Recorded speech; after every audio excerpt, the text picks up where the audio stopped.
Hi guys, I'm back again with another review, and not a book and not a movie. But this time I'm going to do a new computer game called The Sinking City. So I don't do many of these reviews, mainly because, well, if I'm doing movies and book reviews, that takes up a lot of time. And I also play a lot of games, and it kind of has to be a game which, not like a World of Warcraft, it has to be a game which you can just finish off and then do a complete review. And today's review is of a new game called The Sinking City by Frogware Games. And if you've ever watched any of my YouTube videos, you've probably seen I have a great love for the works of H.P. Lovecraft and the Cthulhu mythos. And this is again, if not quite Cthulhu, a real big tip of the hat. And the reason why I'm saying that is there was a game, and in fact the last game I reviewed was Call of Cthulhu, and that was the official game. And these guys, I think, were angling for that license. They didn't get it, so they've just massaged a few things, enough that you know exactly where you're, the world that you're dealing with, without maybe using all the names and just using the ones which are probably in the public sphere. So it's a detective game. These Frogware are well known for doing the Sherlock games, which, you know, you do a detective story and then you put the clues together, and like Sherlock, you make a deduction, which then leads you on further into the story.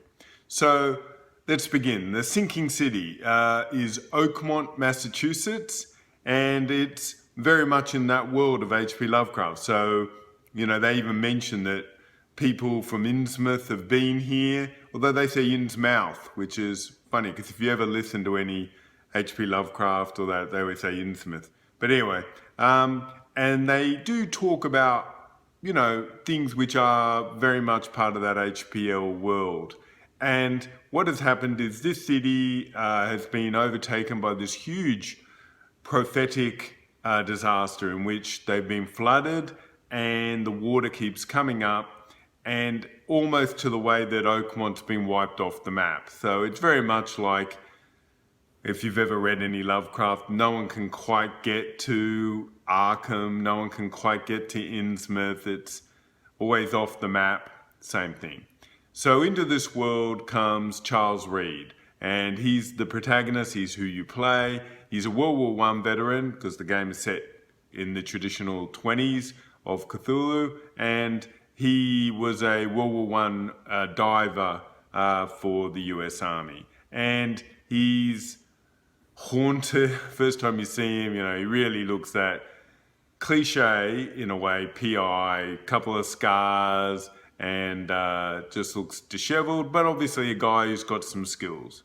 So he enters this world, he's drawn there from these weird visions, and somehow he is able, as always in these stories, to get to Oakmont, where he has an employer who has some cases for him to look into, and that kicks off the ball game. So just to, you know, give you a ballpark, it's really third-person perspective. You're the main character. It's detective story. It's not even an RPG in that it's more half adventure story, half RPG. And the reason why I say that is because there is a skill tree. I don't know if it's a skill. It's like a perk tree where you get better at guns, or you're able to control your sanity a little bit better. But it's not like where you make a build and then you could make another one. By the end of the game, you had pretty much, out of the 20 perks you could get, I don't know, I must have had 15 or so, and I didn't feel like I even needed the other ones. And so you begin this story with that main quest, and then you start investigating Oakmont. So I'll be back and we'll talk more.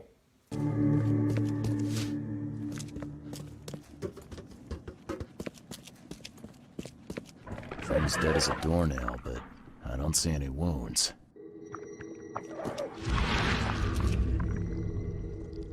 So first it ate the fish, and now it's dead. That's troubling.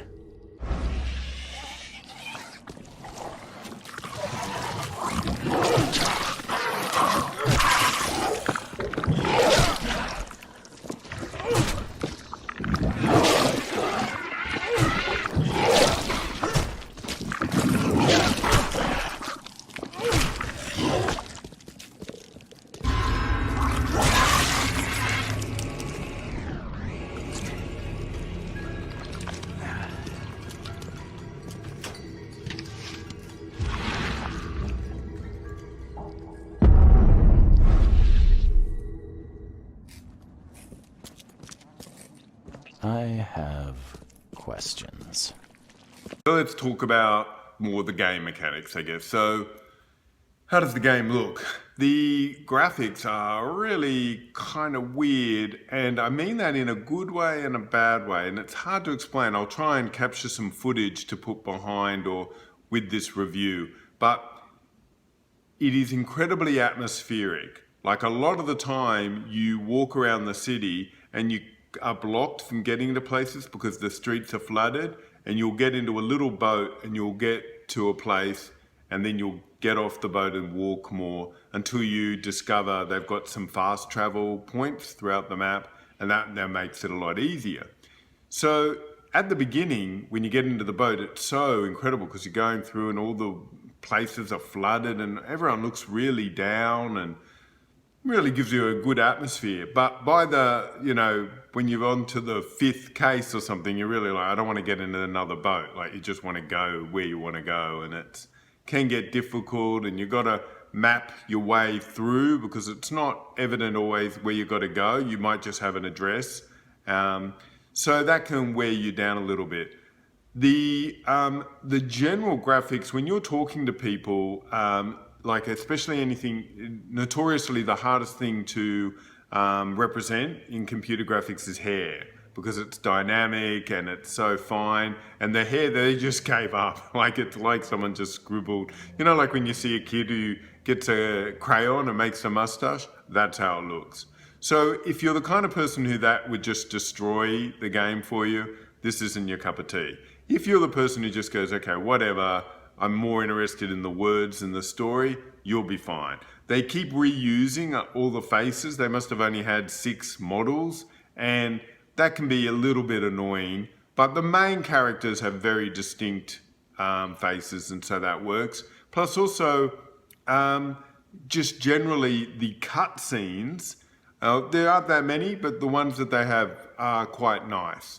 So generally the graphics, bit mixed bag, gives you the atmosphere. The movement mechanics are a bit annoying, but then but it also gives you the atmosphere, and you have to actually learn the city. In a way, it's kind of rewarding. And then by the time you get the fast travel, and it's not too bad. The combat is atrocious. Like it's really super bad, especially considering he's like a World War I veteran. You think he'd be a better. It is just shockingly bad. But because it's such a small element of the game, it didn't bother me that much. Normally I could, even if I died, I kind of go, okay, next time I just got to be a bit more careful. The main thing is the detective aspects. And so you need to go into a place, you get a case, you get an address, and then you look at the evidence, you go through the site. You've done this in a million games. The difference here is maybe you have 2 mechanisms which come into play. One is you can press Q and I can't remember the term, but you're basically using your sanity as a resource to mystically look around, and you can do certain problems, and that's your big advantage, that a normal detective would have no clues at that point, but you're able to do something and see through the wall or whatever.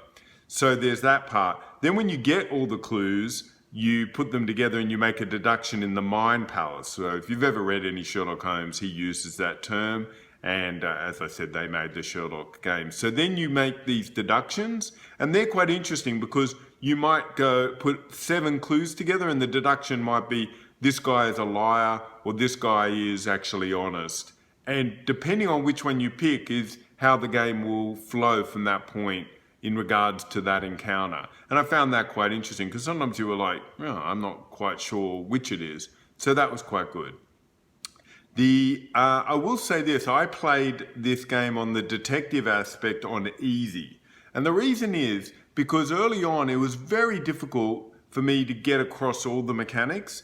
And B, you could go through a site and think you had found all the evidence, and if you didn't have easy, you would just go on and maybe miss a crucial clue. And the reason why I say that is because of this mystical aspect. What happens is when you get not all the evidence, but a certain critical mass of evidence, there'll often be a tear in the reality, and he can go back and retrospect the crime scene.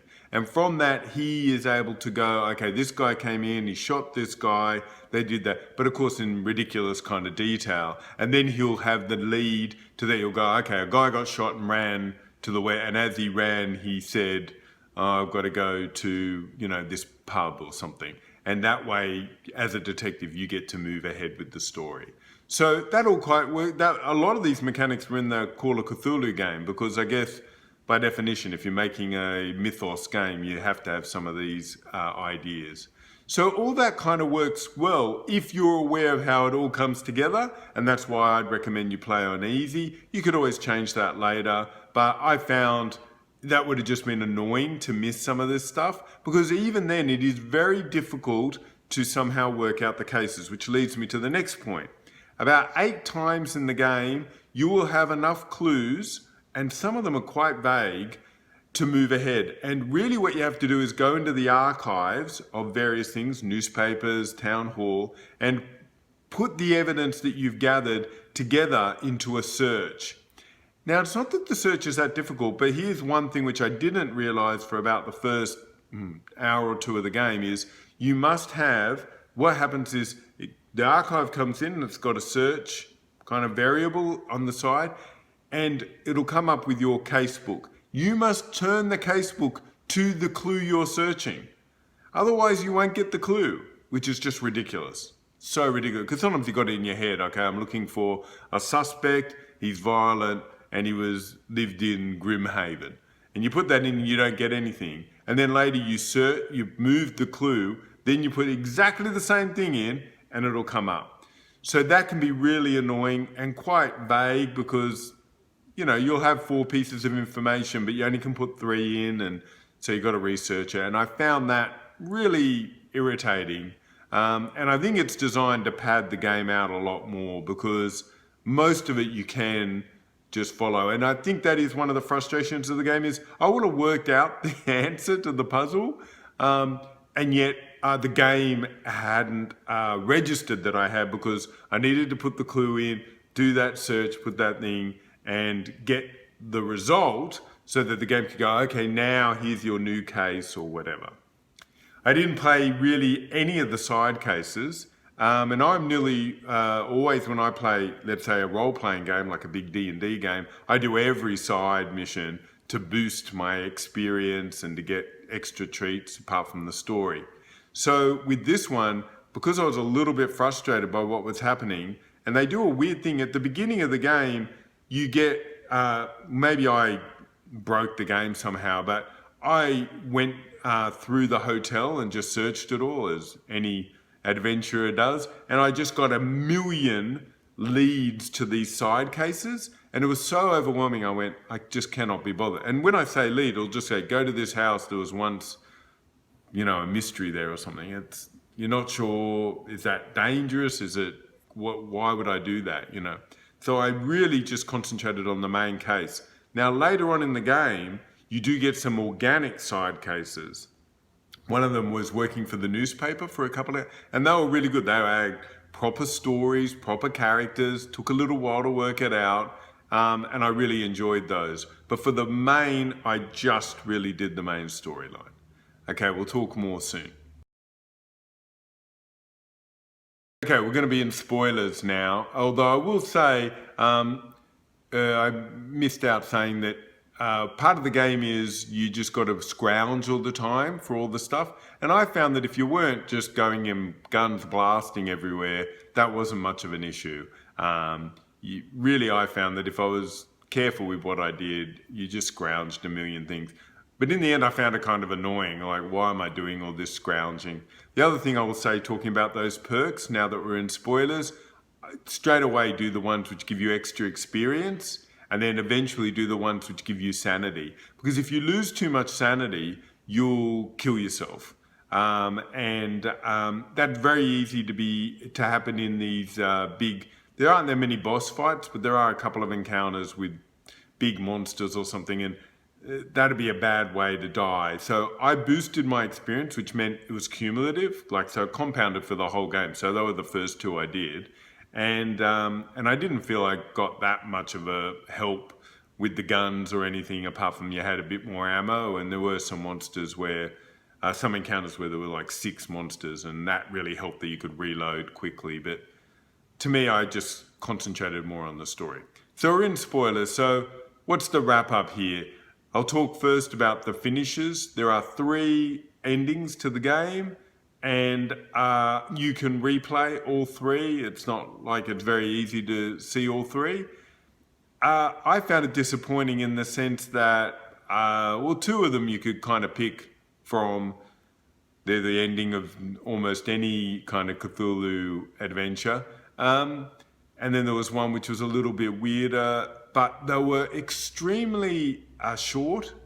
Now, this is a big complaint I have for every game, which is normally you start the game, there's huge cut scenes, it's quite cinematic. You get to the end of the first act and there's normally a big cut scene, or in the middle, a big combat thing, and you go, oh wow, that's really good. But then you get to the end and they go, bang, and you just finished.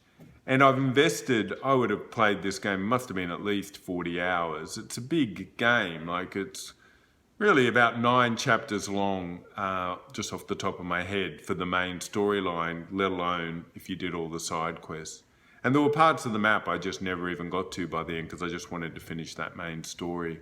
And I think that overall, you're really struggling with how the game brings that all together. And then you finish and the cutscenes are literally 30 seconds long. It's a disservice to the kind of player who's going to finish that game. So overall, what do I say? I say this game, look, especially if you are like adventure games, especially if you're a fan of Call of Cthulhu or Mythos, then this is worth playing. I bought the best version, which is the Necronomicon version, and you get some extra side quests and stuff. And as I said, I don't even know if I did those extra side quests in the end. So I would get the standard version. And if you're really in no rush, this is the kind of game you could imagine will come down in price eventually. I had to get it on, it's an exclusive for about a year on the Epic Game Store. I'd never gone to the Epic, so I had to set up an account. It was all a real hassle, but I know that a lot of games coming up, like Outer Worlds, will be on Epic, so I thought it was worthwhile. But if you were in no rush, in a year from now or so, it'll be on Steam, and then the price will probably drop. But having said that, I think you can get it for about $50, give or take the normal version, and it's well worth it. I think that's a good bang for your buck. Overall, I think it's a good game, but it's really glitchy. And if it wasn't that the story is so intriguing, some of the stories and some of the characters are really well written.